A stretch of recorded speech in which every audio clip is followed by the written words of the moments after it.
Hello everyone, good morning. Welcome to my channel Mitu's daily blog. আশা করি তোমরা সবাই খুব ভালো আছো আর আমরাও খুব ভালো আছি।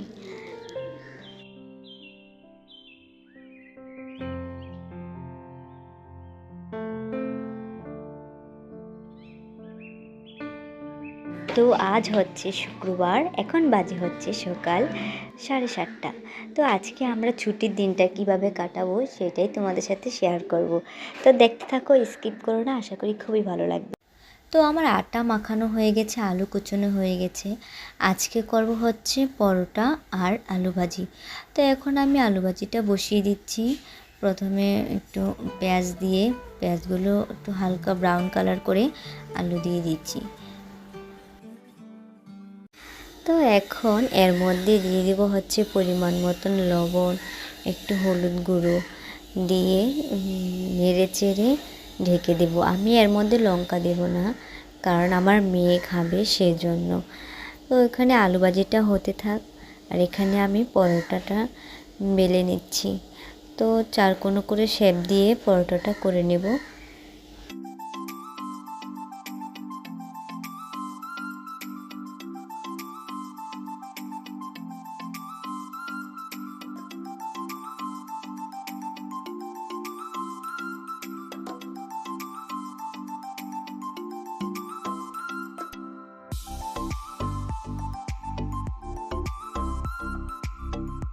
তো পরোটা বেলা হয়ে গেছে, এখন আমি আলুটাকে একটু লাল লাল করে ভেজে নেব। তো পরোটাটাকে হচ্ছে আমি একটু এপিট ওপিট করে সেঁকে তারপর একটু তেল দিয়ে ভালো করে ব্রাউন কালার করে এটাকে ভেজে নেব। তো পরোটা ভাজতে সবাই পারো, সেটা শেখানোর কিছুই নেই, তবে আমি কিভাবে করছি সেটা তোমাদের সাথে শেয়ার করলাম।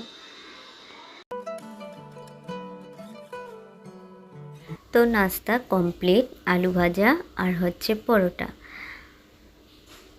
তো এখন গরম গরম চা হয়ে গেছে, তো আমি আমার হাজব্যান্ডকে আগে খেতে দিয়ে দেব। গরম গরম চা, আলু ভাজাই, পরোটা। ছেলে আবার আলু ভাজি খাবে না, তার জন্য করে নিয়েছি হচ্ছে ডিম ভাজা আর পরোটা। তো ছেলেকে মেয়েকে খাইয়ে দিয়েছি। তো মেয়ে ঘুম থেকে উঠে গিয়েছে, ওকে খাইয়ে দিয়েছি, ও এখন খেলা করছে। এখন হচ্ছে বাজে সকাল 10টা। তো আমাদের সবার নাস্তা কমপ্লিট। তো এখন যেহেতু আজকে ছেলের স্কুল বন্ধ, তো ছেলেকে এখন একটু পড়তে বসাবো।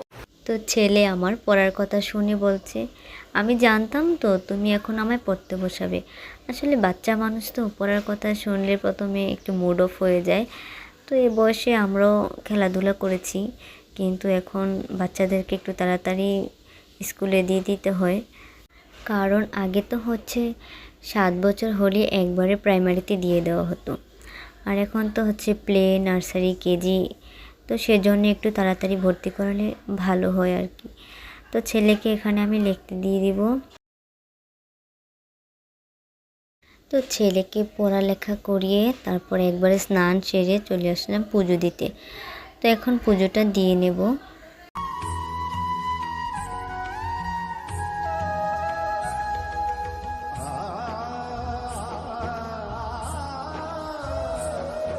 তো আমার ভগবানকে সেবা দেওয়া কমপ্লিট, তো একেবারেই রান্নাঘরে চলে আসলাম। তো দেখো আজকে করব হচ্ছে চিকেন রোস্ট। তো আমি চিকেনগুলোকে ভালো করে কেটে পরিষ্কার করে এখানে হলুদ লবণ মাখিয়ে নিয়েছি। তো এখন এগুলোকে একটু হালকা করে ভেজে নেব। তো আমি একটু হলুদ দিয়ে দিয়েছি, সাদা আমার একেবারেই ভালো লাগে না সেজন্য। তো দেখো এখানে হচ্ছে আদা রসুন বাটা, পেঁয়াজ বাটা, বাদাম বাটা, এলাচ, দারচিনি, তেজপাতা সব কিছুকে একটু জল দিয়ে ভালো করে কষিয়ে নেব মশলাটাকে। এর মধ্যে দিয়ে দেব কয়েকটা কাঁচা লঙ্কা। তো তারপরে মশলাটা কষানো হয়ে গেলে আমি এর মধ্যে একটু দুধ দিয়ে দেব।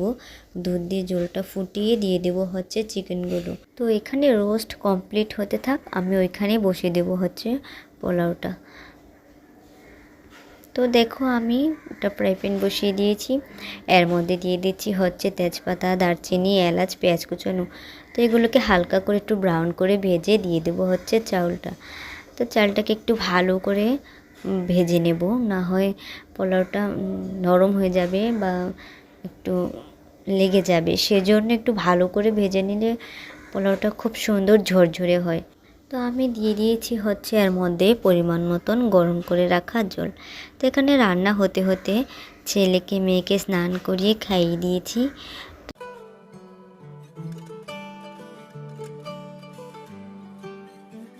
এখানে আমার রান্না পুরো কমপ্লিট। তো দেখুন পোলাওটাও কত সুন্দর হয়ে গিয়েছে। তো এখন আমি হচ্ছে পরিবেশন করে নেব। তো আজকে করেছি হচ্ছে পটল ভাজা, করলা ভাজা, চিকেন রোস্ট, পোলাও। কারণ আমরা বেগুনটা খাই না, সেজন্য বেগুনি কিংবা বেগুন ভাজাটা আর করলাম না। তো খাওয়া দাওয়ার শেষে আমরা একটু ঘুমিয়েছিলাম।